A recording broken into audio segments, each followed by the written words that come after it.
So this is essentially what I came up with on my Washburn guitar resonator.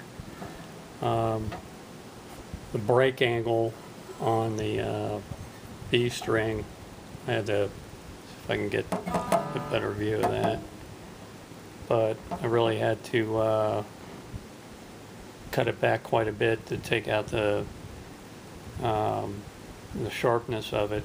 But some of them I would not, I would put the bridge on all in one piece before you cut it, but definitely put all the strings on there and cut your notches out, and see where your intonation is, with your plucking it on the 12th fret there.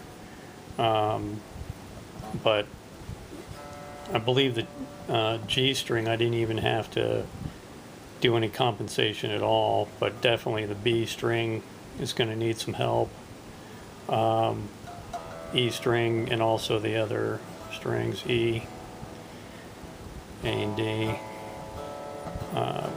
But essentially cutting the saddle is the last thing you want to do, and you want to make sure you have enough room on either side of that hole there, so that you can get down there if you need to adjust the your cone.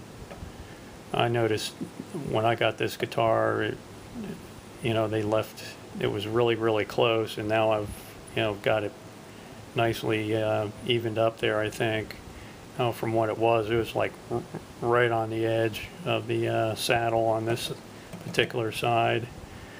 But so anyway, it's a lot of work to get this, but once you get it, it's a lot of taking it off. I would leave the cover off, obviously, when you're doing all this work, but you're going to definitely have to do some compensation on your saddle, and you can carve a little bit out at a time or file it.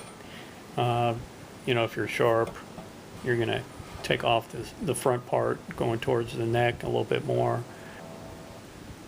all the way down.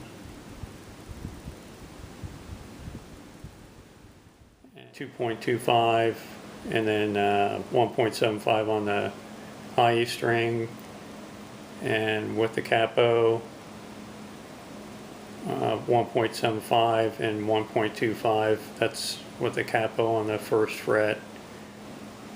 Okay.